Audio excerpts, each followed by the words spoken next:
The South African city of Durban, situated on the east coast, has been hugely affected by climate change. The area is accustomed to heavy rainfall in the summer months, but this has almost doubled in the last century. A few weeks ago, 7 people were killed when the city was hit by a tornado, a very rare occurrence in South Africa. Yolisa Njamela has more. A devastating flood that ripped through the region in 2022 goes down as one of the worst in history.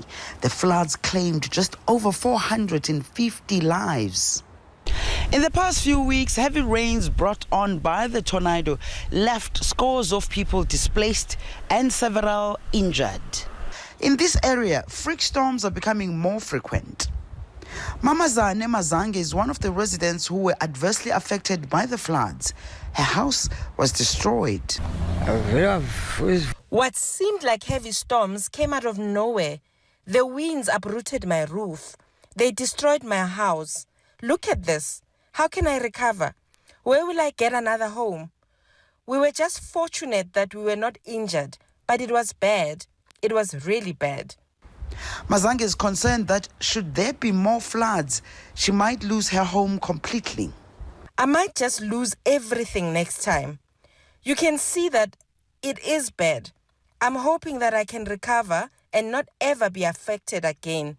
But who knows? The provincial government and a number of non-governmental organizations continue to respond to assist affected communities. As a eThekwini Neighborhood Watch. As the eThekwini Neighborhood Watch, we work with the provincial government. We all know that this will likely happen in the near future, so we continue with the contingency plans to make sure that we can do all that we can to protect these communities. A recent study by the World Weather Attribution Initiative has linked the intensity of the floods in this region to climate change. The initiative is an academic collaboration studying extreme event attribution and extreme meteorological events such as heat waves, droughts, floods and storms. Yolisa Njamela in Durban, South Africa. In the United Kingdom, schools are preparing to close their doors for the summer holidays. It's one of the busiest times of the year for the hospitality industry. But many businesses haven't been able to recruit enough staff. One suggestion is to tempt over 50s who have retired early back into the workforce. CGTN's Lee Janwa reports. Munir Takawi has been running his London coffee shop for about 9 years. It was always his dream to own a small eatery, but now he can't find enough staff, mainly due to issues caused by the pandemic and by Brexit. He has to close his shop on Sundays. I think the Brexit has a big part in this. So the Brexit was a big hit for the UK. I think a lot of the European workers, they all left the country. If I have a good team, I can open few branches, but at the moment we have a big shortage of labour.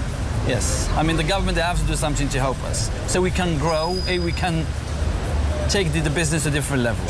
Munir is not alone. Vacancies across the UK hospitality industry are now 48% higher than before the pandemic. But there could be a solution. Recent polling suggests nearly 3/4 of British pub and restaurant owners would like to attract people over the age of 50 into their workforce. So the first step is come and get a little bit of training, come and get a little stepping stone where I feel braver because I've got a little badge where I can know how to pour the perfect pint or make a great drink or carry 3 plates. So if I can learn some of those skills online, then I'll feel braver about actually applying for a job. And if I can find that job easy and it's around my area, then ultimately it can work around my timings and my lifestyle. The global hospitality industry was impacted by the pandemic. The UK is not the only country that is facing labour shortages in its hospitality sector. Over 50s could help fill the gap, but the problem is how to tempt them back into the workforce. A report by the UK Upper House, the House of Lords, found that around 560,000 people in Britain have become economically inactive since the pandemic began, and early retirement among the over 50s played a major role in that. what makes jobs attractive for most people are actually wages. But a small wage increase, I don't think, is going to attract these people back into the workforce, certainly not to go into the hospitality sector. I certainly can't see that the government is going to step in and put any funds to the sector. I mean, the government, its main aim is to control inflation. It will do anything to achieve that. So the demand is definitely there for older workers to return to the workforce, but it will come at a price. Li Jianhua, London. Tragic plane crash during raging wildfires in Greece claims lives of Air Force personnel as climate change impact looms large. Justina Zario reports.